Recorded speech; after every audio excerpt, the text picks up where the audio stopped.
Low. By Charles Hoyfort. Part 3, Chapter 24F. The moon turned green. For two observations upon a green moon that was seen at a place where an earthquake was going to occur. See the Englishman, Calcutta, July 14th and 21st, 1897. One of the observations was 6 days before, and the other one before, the quake in Assam, June 12th, 1897. It was a time of drought and famine in India. The seismologist knows of no relation between a green moon, or a red sun, and an earthquake, but the volcanologist knows of many instances in which the moon and the sun have been so colored by the volcanic dusts and smokes that are known as dry fogus. The look is that dry fogus, from a volcanic eruption, came to the sky of India, one of them 6 days before, and the other 1 day before, a catastrophe. The mystery is this. If there had been a volcanic eruption somewhere else, why not volcanic appearances in Italy, or Patagonia, or California? Why at this place where an earthquake was going to occur? Coincidence?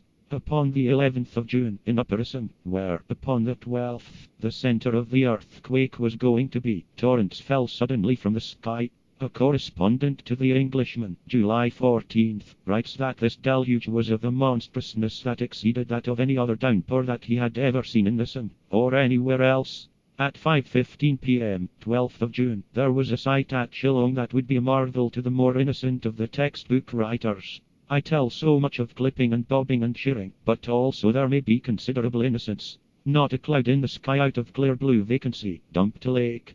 This drop of a bulk of water, or transportation, or teleportation of it, was at the time of one of the most catastrophic of earthquakes, centering farther north in Assam. This earthquake was an earth storm. Hills were waves, and houses cast adrift were wrecked on them. Out into fields stormed people from villages, and long strings of them, in white summer garments, were lines of surf on the earth waves. Breakers of them spumed with infants. In a human storm, billows of people crashed against islands of cattle.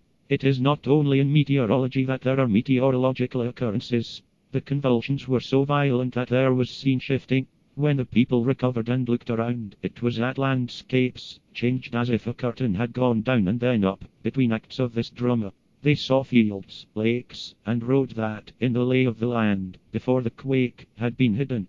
It is not only in playhouses that there are theatrical performances. It is not exclusively anywhere where anything is, if ours is one organic existence, in which all things are continuous.